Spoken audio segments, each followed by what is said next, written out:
صراط الذين أنعمت عليهم غير المغضوب عليهم ولا الضالين آمين.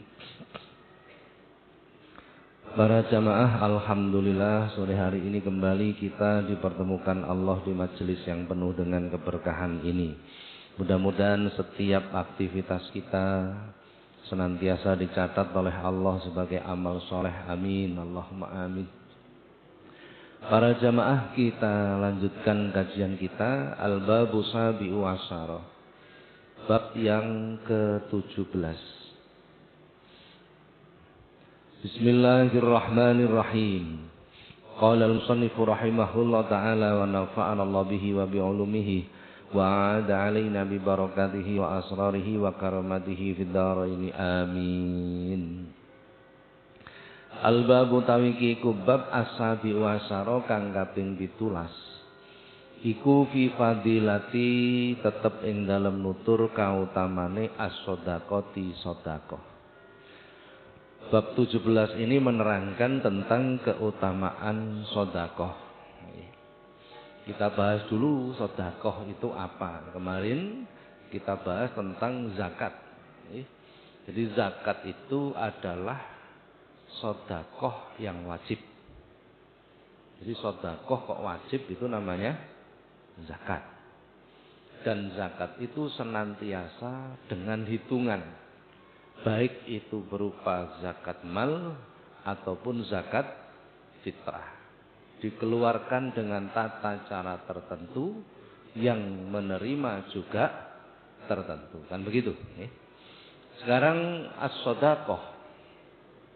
Akar katanya adalah sidqun, artinya benar. Yang menunjukkan bahwa orang yang bersedekah itu imannya benar. Jadi keadaan iman itu ternyata terbaca dari perbuatan. Terbaca dari perbuatan. Dalam hadis Rasulullah menyatakan la turaddu sa'il walau kana kafira. Jangan kau tolak orang-orang yang meminta. Walau kana kafiron, walaupun yang meminta itu orang kafir. Jadi sedekah ini lebih umum daripada zakat. Kalau zakat itu yang menerima tertentu, selain yang ditentukan tidak boleh. Maka zakat kita menjadi tidak sah. Fakir, miskin, amil, mu'alaf, sabilillah, gharim, kan begitu kan? Bila diberikan kepada selain 8 golongan ini, maka zakat kita menjadi tidak sah. Itu zakat. Nah, ini zakat ini yang perlu diperhatikan, satu, cara menghitungnya. Yang kedua, proses pembagiannya atau yang menerima. Karena ini menentukan sah tidaknya. Fikih itu selalu selalu membatasi dengan tata cara. Sah dan batal, benar dan salah, baik dan buruk, kan begitu kan? Itu fikih semua. Itu fikih semua. Saya dulu sering menerima ada orang ini kalau terutama menjelang hari raya. Menjelang hari raya itu ke rumah terus memberi uang. Kalau ke rumah itu menjelang hari raya mesti saya tanya, iki duit apa? Karena zakat itu harus diucapkan. Harus itu. Manakala tidak diucapkan, dikhawatirkan yang diberi itu adalah orang yang tidak berhak menerima. Ini masalahnya. Ini tenggriya terus kok muni, niki zakat kula. Lah saya apakah masuk orang yang berhak menerima? Kalau saya tidak berhak, maka saya harus menolak. Tidak boleh menerima. Ini penting sekali. Jadi jangan sampai sesuatu yang wajib seolah-olah kita telah melakukan padahal tidak sah pelaksanaan. Jadi sudah. Adapun sedekah lebih umum. Gawe masjid kena, gawe napa jenenge madrasah kena, gawe jalan kena. Bahkan kepada orang kafir pun bisa. Dengan catatan bukan untuk kepentingan yang maksiat. Dengan catatan seperti itu, bukan untuk kepentingan yang maksiat. Maksiat itu artinya durhaka, keluar dari aturan-aturan agama. Artinya begitu. Jadi panjenengan kok ana wong mendem, ngerti mendem sampean? Mabuk terus njaluk duit sampean, digawe tuku minuman keras, terus jenengan beri. Itu yang tidak boleh. Man a'ana ala maksiatin walau bisatri kalimatin kana syarikan lahu. Hadis itu. Barang siapa yang menolong kemaksiatan walaupun dengan separuh kalimat. Kana syarikan lahu, maka dia bersekutu dengan orang yang melakukan itu. Artinya dosanya sama.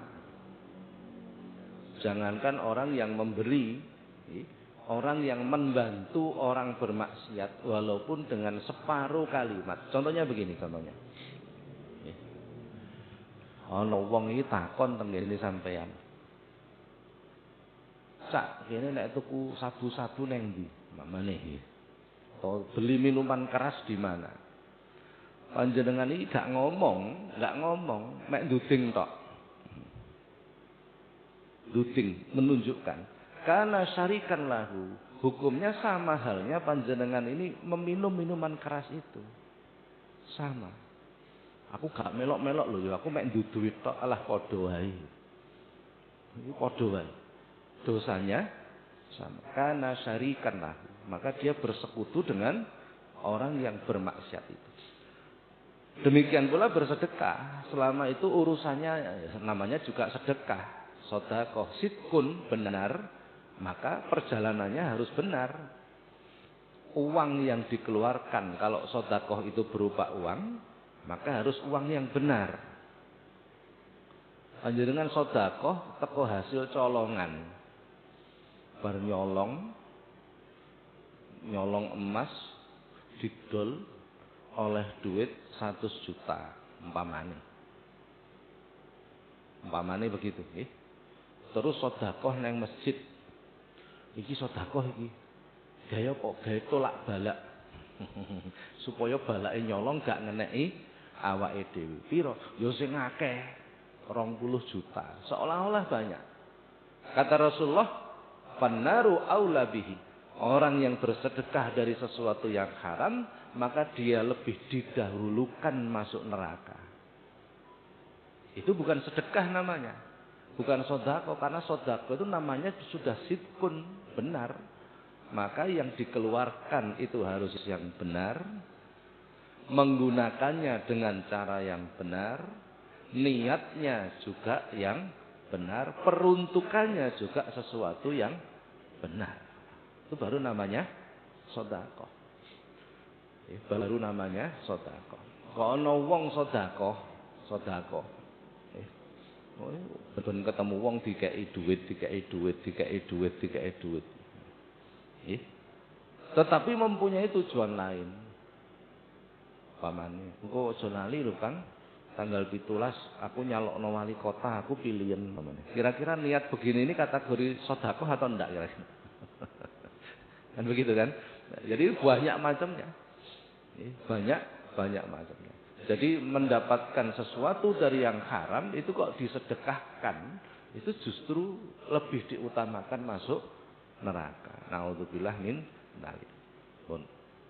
Maka jangan pernah ditolak orang yang meminta walau kana kafiron, walaupun orang itu orang kafir. Yang penting bukan untuk maksiat. Ada ceritanya itu. Suatu ketika Nabi Ibrahim itu didatangi oleh orang Majusi, orang yang menyembah api.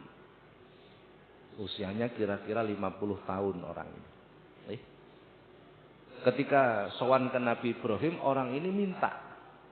Karena beberapa hari tidak bisa makan dia dan keluarganya. Maka Nabi Ibrahim pun mengatakan, urusan manganmu, Urusan mangane bojomu sak anak-anakmu aku sing nanggung.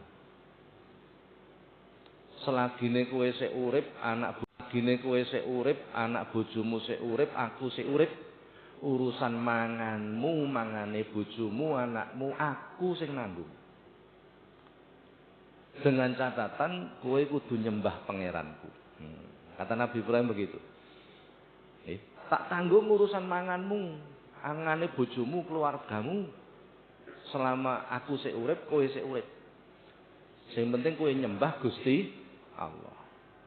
Apa kata orang Majusi ini? Wah, gak njaluk awakmu gak pateken. Kira-kira gitulah kalau orang Surabaya ini pulang. Begitu orang Majusi ini pulang, Nabi Ibrahim ini ditegur oleh Allah. Ditegur oleh Allah. Ibrahim, dalem Gusti, sing dadi pangeran aku apa awakmu? Kan gak enak ini. Ini namanya teguran keras ini. Sing dadi pangeran iki aku apa awakmu? Bagi orang-orang yang paham tentang ilmu, teguran Allah seperti itu teguran keras itu. Nggih panjenengan Gusti. Aku ngekei rezeki wong-wong sing nyembah brahala, nyembah matahari, nyembah api, itu tidak pernah menuntut untuk disembah. Dawuh Gusti Allah ngoten. Saya memberikan rezeki pada orang-orang kafir itu tidak pernah menuntut untuk disembah. Kowe sik rencana ngekei kok wis nuntut wong kok nyembah aku. Karepmu piye? Paham lho mboten iki? Artinya kalau kita mau berbuat baik ya lakukan sudah tanpa syarat.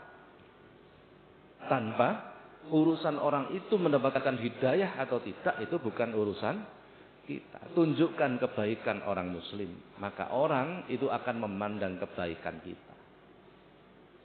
Jadi jangan pernah kita mengikat orang dengan hal seperti itu. Itu bukan akhlak kita. Itu bukan akhlak kita. Kan enten wong niku sing dodol agama karo Indomie. Kan enten nggih. Nah, itu bukan akhlak kita itu. Itu bukan akhlak kita. Jadi Nabi Ibrahim langsung ditegur keras itu oleh Allah. Aku iki ngopeni wong kafir, ngekei rezeki wong kafir, ora minta dituntut untuk disembah oleh mereka. Kowe sik rencana ngekei wae kok wis nuntut supaya nyembah aku. Dawuhe Gusti Allah ngoten. Ya, jadi kepingin ngekei gitu saja. Dan boleh memberi orang kafir itu boleh. Selama bukan untuk urusan maksiat. Tapi nek wong kafir iku njaluk duit teng jenengan, umpamane wong Majusi njaluk duit teng Nabi Ibrahim umpamane. Gawe apa? Liyane digawe mangan. Aku rencana sesuk ana acara apa jenenge iki? Dalam bahasa orang Timur Tengah, mengambil pengorbanan untuk yang disembah. Jadi ada kalau orang-orang dulu di zaman Rasulullah itu ada mengambil kambing, membeli kambing untuk disembelih di depan berhala. Contohnya seperti itu.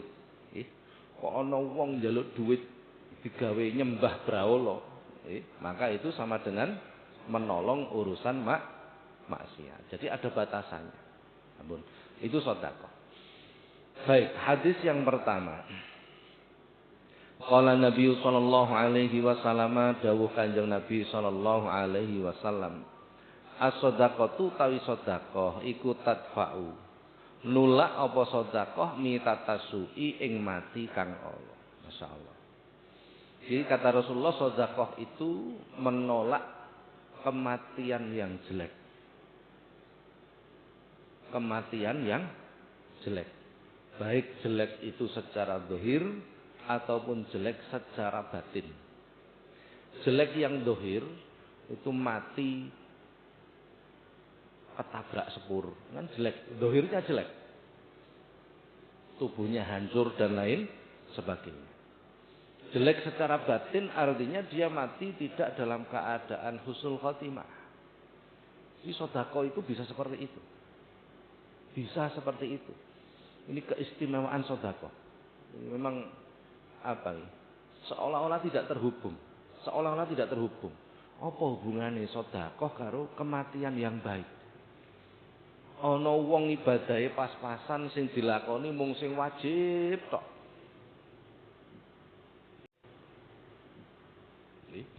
Orang seperti ini kan biasanya sulit untuk mati dalam keadaan husnul khotimah. Sulit, betul. Wong niku nek nglakoni ibadah sing dilakoni mung sing wajib tok. Itu mati husnul khotimah itu bisa, tapi sulit. Sulit. Karena apa? Ibadah yang wajib yang kita lakukan itu belum tentu benar, satu. Yang kedua, belum tentu diterima oleh Allah. Maka harus didukung dengan ibadah-ibadah yang sunnah. Untuk menutupi kekurangan-kekurangan di dalam ibadah yang wajib. Maka saya katakan, orang yang ibadahnya melulu urusan yang wajib, itu mati husnul khotimah itu sulit. Bukan tidak bisa ya, sulit. Bisa tapi sulit. Lho kok ana wong sing dilakoni ibadah sing wajib tok tapi hobine sedekah. Hobi, sedekah itu hobi. Maka sangat dimungkinkan dalam hadis ini kematiannya kematian yang baik. Sangat dimungkinkan. Bukan pasti matinya baik. Oh, tidak mesti. Kita tidak boleh memastikan itu. Orang sedekah itu masih bergantung pada niatnya. Masih bergantung pada yang disedekahkan itu barang halal atau barang haram. Kan begitu kan? Berarti masih banyak hal korelasinya. Jadi kok ana wong hobi sedekah itu sangat dimungkinkan kematiannya dalam keadaan husnul khotimah. Ini termasuk hal yang hal yang harus kita perhatikan. Kula jenengan iki lak wis mesti bakal mati. Piye carane mati dalam keadaan yang baik. Hadis yang kedua. Waqala sallallahu alaihi wasallam lan dawuh Kanjeng Nabi sallallahu alaihi wasallam. Shadaqatu sirri utawi sedekah sing siri sing samar iku tudfi'u ghadabar rabbi. Ngleremake apa sedekah siri ghadabar rabbi ing bendune pangeran. Wa shadaqatu lan sedekah al alaniyati kang terang-terangan iku junnatun minan nari dadi tameng saka geni neraka. Sedekah yang dilakukan tersembunyi, diam-diam, ora diweruhi wong, maka itu akan meredakan murka Allah. Kula jenengan iki nek nglakoni dosa koyoke sulit menghindari, gitu. Sulit menghindari. Mbuh iku dosa rupane ngrasani wong. Mbuh dosa itu berupa ghadab, muring-muring. Mbuh dosa iku rupane riyak, ujub, takabur, hasud dan lain sebagainya. Apa dosa iku rupane mbujuki, menipu. Sapa sing dibujuki bojone utawa anake gitu kan? Kita sulit menghindari dosa-dosa seperti itu, kan ngoten. Maka kecenderungannya Allah itu murka kepada kita. Jadi kita itu lebih cenderung mendapatkan murka Allah sebenarnya. Lalu betul begitu. Hadis itu. Rasulullah menyampaikan, "Ma min yaumin illa wal bahru yasta'dzinu rabbahu ayyughriqa bana Adam." Wal malaikatu tasta'dzinuhu antu ajilahu wa tuhlikahu. Setiap hari lautan yang ada di dunia itu meminta izin kepada Allah untuk menenggelamkan manusia. Setiap hari. Karena melihat kesalahan, melihat dosa-dosa yang dilakukan manusia. Setiap hari. Wal malaikatu dan demikian pula semua para malaikat tasta'dzinuhu itu pun juga meminta izin kepada Allah antu ajilahu wa tuhlikahu untuk membunuh manusia dan menghancurkan manusia setiap hari. Ini hadis ini. Setiap hari. Karena apa? Karena melihat kesalahan dan dosa yang dilakukan manusia. Makanya wong niku nek ora iso goleki salahe itu berarti tidak punya ilmu. Wong iki nek ora iso goleki dosanya, maka dia dipastikan orang yang tidak punya ilmu. Saya berikan gambaran. Seorang ulama besar yang kemudian dikenal dengan Imam Mujtahid Mutlak, Muhammad bin Idris As-Syafi'i. Imam Syafi'i kita lebih mengenalnya. Umat Islam sedunia, jadi madhab yang dikenal di dunia ini, yang masyhur di dunia ini itu 4. Imam Malik bin Anas, Imam Abu Hanifah, Imam Ahmad bin Hambal, Imam Muhammad bin Idris As-Syafi'i. 4. Penduduk muslim sedunia itu 60% menganut madhab Imam Syafi'i. 60% sedunia. Adapun yang 40% terbagi 3 madhab ini. 3 madhab ini.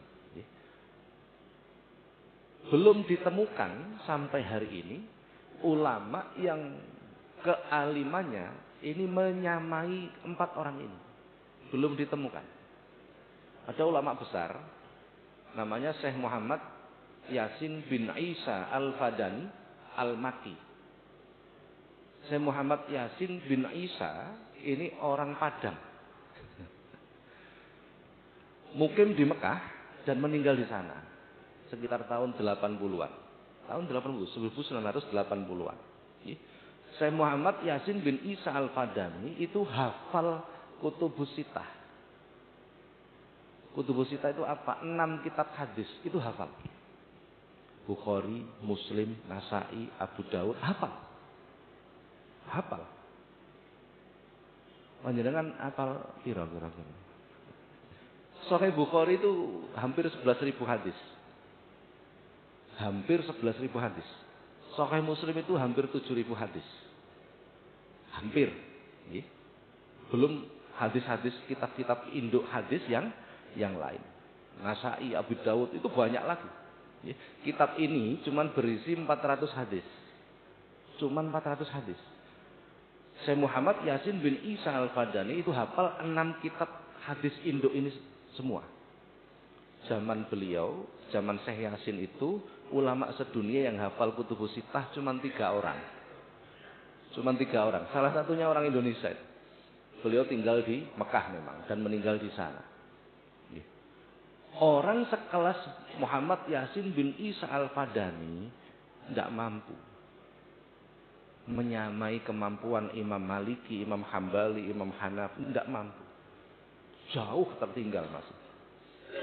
Lah Imam Syafi'i itu usia 7 tahun hafal Quran, 7 tahun wis hafal Quran, piye? Generasi sebelumnya ada namanya Abdullah bin Mubarak. Abdullah bin Mubarak itu wafat tahun 101 Hijrah. Abdullah bin Mubarak. Imam Syafi'i itu abad kedua. Kalau itu masih abad pertama. Abdullah bin Mubarak itu usia 5 tahun hafal Quran. Wis gak nutut kula jenengan. Kula jenengan sampai usia sakmene iki maca Al-Kafirun ae wala ana wala antum bundeli gak karu-karuan ngoten nggih. Maca Yasin nek barengi iso. Tapi nek kon dicolot dhewe ngono bolak-balik gak mari-mari. Imam Syafi'i itu berguru pada seorang ulama besar namanya Syekh Sufyan bin Uyainah di Mekah. Sampai gurune kelabakan. Iki Syafi'i iki tak ulang apa meneh iki. Akhirnya merasa eman. Ono murid pintere kaya ngene mung belajar ning aku eman. Karena Imam Syafi'i itu melarat, miskin, akhirnya dibiayai oleh gurunya. Dikirim ke Madinah ke pesantrennya Imam Malik bin Anas. Zaman dulu naik onta, jadi abad kedua tahun 150-an Hijriah. Naik onta dari Mekah ke Madinah itu 7 hari. Sama Syekh Sufyan bin Uyainah disangoni kitab terbesarnya Imam Malik bin Anas namanya kitab Muwatta. Segini tebalnya, saya punya itu. Jadi hampir 3 kali Quran tebal. Disangoni itu. Di perjalanan Imam Syafi'i itu mempelajari Muwatta di usia hampir 9 tahun. Hampir 9 tahun. Di perjalanan saka Mekah nang Madinah 7 hari. Sampai Madinah Muwatta sudah hafal. Piye? Wis gak ukur pokoknya. Kalau kita mengetahui sejarah para ulama-ulama yang seperti itu, maka kita tidak akan mudah menyalahkan orang lain. Ngoten nggih? Kadang kita itu terlalu gampang menyalahkan orang. Padahal ngelokne wong gak oleh. Dalam hukum agama kita tidak boleh. Nah sudah. Lah Muhammad bin Idris As-Syafi'i, ulama yang begitu luar biasa, itu kalau munajat kepada Allah, nek munajat bukan berdoa ya. Munajat dan doa itu berbeda. Itu salah satu baiknya begini. Ini sering kita begini. Ini sering kita dengarkan ini. Ilahi lastulil firdausi ahlah wala aqwa alan naril jahimi. Diartikan begini. Wahai Tuhanku, aku ini sungguh tidak pantas masuk surgamu. Kelas Imam Syafi'i ini ku rumangsa ora pantes mlebu swarga. Bagaimana kira-kira? Bagaimana kira-kira? Nah, terus kula jenengan ini terus piye nasibe kan begitu kan? Artinya orang itu semakin berilmu, semakin mudah untuk mengoreksi kekurangan dirinya sendiri. Jadi berilmu itu tidak untuk mengoreksi orang lain. Untuk mengoreksi diri kita sendiri. Mboten ilo, ngrayangi getoke wong ilo, wong liya iki gak ilo. Tuba liman saghalahu aibuhu an uyubin nas, kata Rasulullah. Sungguh beruntung orang yang sibuk mencari kekurangan dirinya sehingga tidak sempat mencari kekurangan orang. Sementara kebiasaan kita sekarang itu lebih sibuk mencari kekurangan orang lain, kan begitu kan? Ini problem sebenarnya, tapi tidak pernah dianggap sebagai problem. Apalagi media kita itu mendukung untuk mengoreksi orang lain, kan begitu kan? Padahal agama nggak mengajarkan begitu. Terus pokoknya kowe ngaji yo, kowe engko bakal ngerti kekuranganmu. Hanya begitu saja. Hanya begitu saja. Jadi maka orang yang tidak bisa mengetahui dosa dan kekurangan diri, maka dipastikan orang itu adalah orang yang ilmunya kurang. Pasti itu. Pasti. Imam Syafi'i itu dalam bait berikutnya, "Dzunubi mislu adadi rimali." Dosa-dosaku itu ibarat butiran pasir yang bertebaran di gurun pasir. Saking banyaknya. Itu Imam Syafi'i. Itu Imam Syafi'i. Lah kula jenengan iki terus piye? Mungkin nek zina ndak lah, insyaallah ndak lah. Wong santri kok sregep ngaji kok insyaallah ndak mungkin. Mungkin nek korupsi ndak, nyolong ndak, minum minuman keras ndak, insyaallah ndak kita lakukan. Kan begitu kan? Tapi nek riya, tapi nek ujub, sum'ah, takabur, hasud, ghadab. Lah dosa-dosa ini lebih besar dari itu semua. Ini yang kadang kita nggak menyadari. Koyo-koyo pokok wis salat, wis poso Ramadan, wis gak nyolong, wis gak korupsi, wis gak mendem, gak zina, koyo-koyo wis pasti ahli surga. Belum tentu. Belum tentu.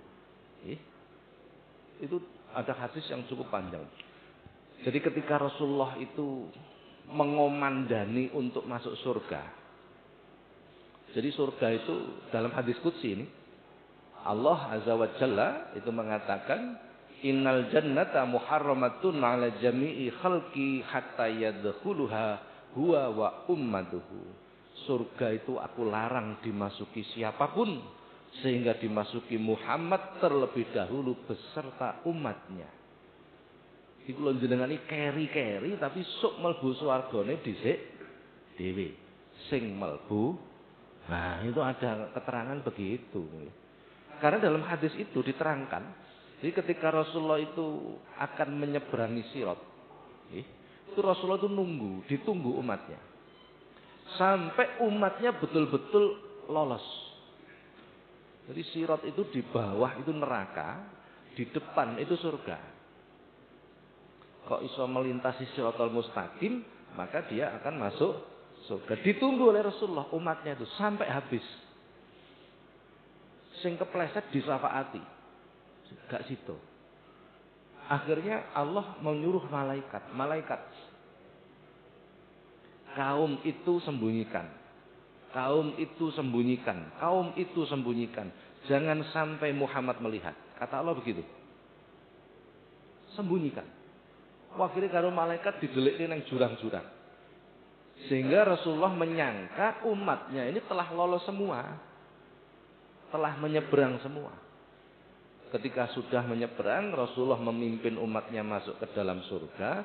Baru kaum-kaum ini dipersilahkan melintas siratal mustaqim. Ditanya oleh malaikat kaum ini, kalian ini umatnya siapa? Tidak ada yang berani ngaku karena malu. Isin. Saking isin. Mereka dibelenggu, digiring lewat siratal mustaqim dan semuanya masuk neraka. Siapa mereka itu? Ada satu kaum yuhafidunal Quran. Orang-orang ini orang yang hafal Quran. Lebokin rokok karo Gusti Allah.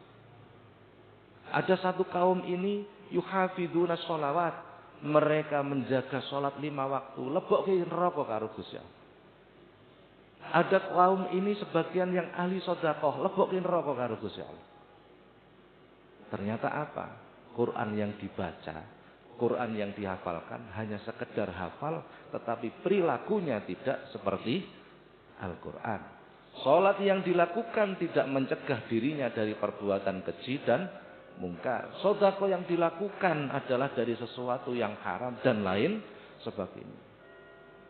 Artinya apa? Artinya belum selesai apa yang kita lakukan itu. Masih banyak yang perlu kita perbaiki. Artinya begitu. Ampun. Begitu malaikat minta izin kepada Allah untuk membinasakan manusia, untuk menghancurkan manusia, yang dihancurkan itu terkadang perekonomiannya oleh malaikat. Terkadang yang dihancurkan itu adalah tubuhnya. Sehingga loro-loron. Terkadang yang dihancurkan itu adalah keluarganya. Dan lain sebagainya. Itu setiap hari minta izin kepada Allah untuk menghancurkan manusia. Kenapa? Karena manusia banyak melakukan dosa. Tetapi sebaliknya. Kok ana wong iku ya belum bisa terlepas dari melakukan dosa. Ya kadang ya riya, pamer, kadang ya ujub, bangga diri, kadang ya takabur, kadang ya sum'ah, kadang ya hasud, kadang ya ghodab, kadang ya kadzab, bohong. Tapi orang ini setiap hari orang leren-leren tolabul ilmi, mencari ilmu. Maka malaikat, lautan, bahkan semua makhluk berbalik. Inna talibal ilmi yastaghfiru lahu kulla syai' hattal khitanu fil bahri. Sesungguhnya kata Rasulullah ini, bagi orang-orang yang mencari ilmu, mereka makhluk-makhluk Allah memohonkan ampun bagi para pencari ilmu hattal khitanu fil bahri, sampai halnya ikan-ikan yang ada di lautan. Malaikat sing awali itu akan menghancurkan manusia. Lautan yang awalnya akan menenggelamkan manusia berbalik mendoakan. Siapa yang didoakan? Orang-orang yang tolabul ilmi. Hanya ini saja. Ana wong salat, ana wong poso, ana wong wiridan, ana wong maca Quran. Niki samudra lautan itu berusaha menenggelamkan mereka, malaikat masih berusaha menghancurkan mereka. Hadis ini tidak main-main. Tapi begitu petuk wong sing tolabul ilmi, masih yo biasane sik mbujuki bojone, ngoten nggih. Sampeyan yo tau mbujuki bojone? Nate mboten? Wis koyoke sering lah nggih. Nah. Itu malaikat itu berhenti mendoakan justru berbalik. Berbalik mendoakan orang-orang yang tolabul. Sudah agama kita itu Allah itu paling menghormati orang yang berilmu. Paling menghormati orang-orang yang cinta terhadap ilmu. Paling, panjenengan buka teng awal bab pertama itu panjenengan akan kelingan. Masalahnya kita itu ngaji kan kaya-kaya mung digawe pantes-pantesan, bar ngaji mulih ya lalian begitu kan. Ini problem kita sebenarnya. Jadi kadang piye gak dilakoni ku. Kita perlu untuk menyampaikan, dilakoni kaya-kaya perbuatan sing mubazir. Napa mubazir nih? sia-sia. Padahal innal mubadzirina kanu ikhwana sayatin, koncone angel loh. Ndek ayat ini kan sulit nih. Sulit sekali, betul nih. Ini di bab awal diterangkan. Salamuka alal alim khairum min ibadati alfi sanatin. Coba bayangkan. Alfi sanatin. Coba bayangkan. Panjenengan mengucapkan salam kepada orang alim itu lebih utama daripada ibadah sunnah 1000 tahun. Buka sendiri di awal. Sholat sunnah yang jenengan, sholat duha, sholat tahajud, sholat awabin, sholat isrok, nopo mawon, sampeyan lakoni 1000 tahun, itu masih kalah dibandingkan mengucapkan salam kepada orang alim. Hadis loh, buka sendiri di depan. Tidak main-main. Ini kan perlu disosialisasikan bahwa agama kita itu mempunyai banyak kemudahan. Ringkasnya ngeten. Ibadah itu selama berkaitan dengan akhlak pasti tinggi derajatnya. Pahalanya pasti super. Pasti itu. Demikian pula kesalahan yang berkaitan dengan akhlak itu siksanya juga paling berat. Paling berat. Contoh, ana wong mendem, napa mendem?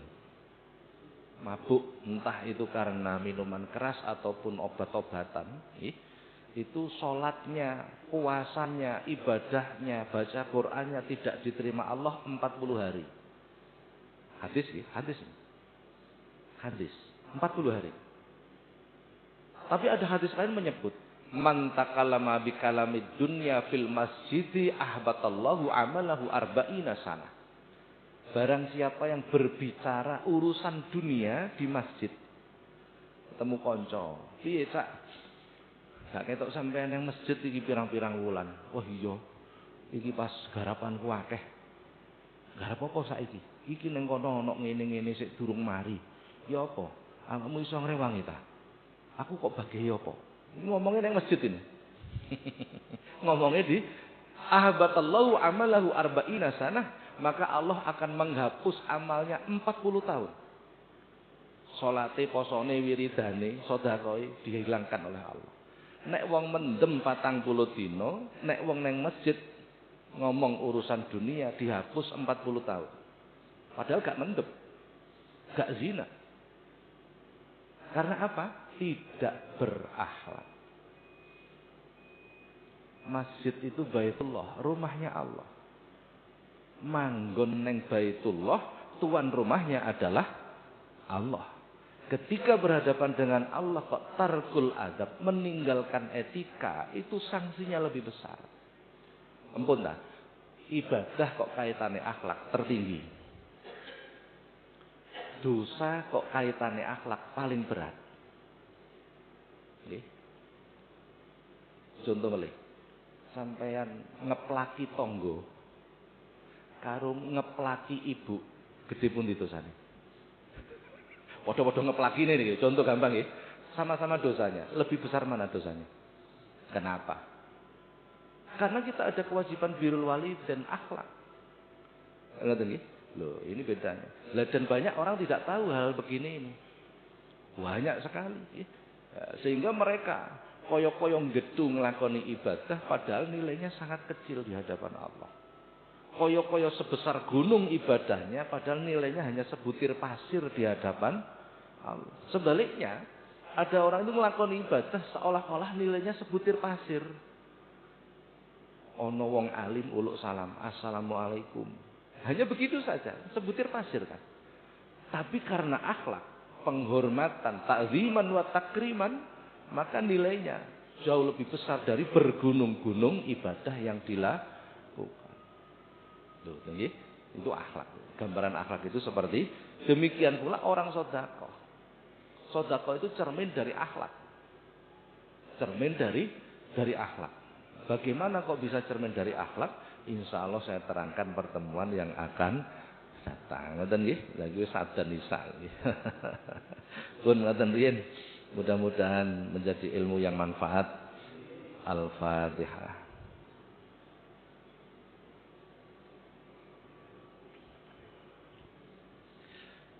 Assalamualaikum warahmatullahi wabarakatuh.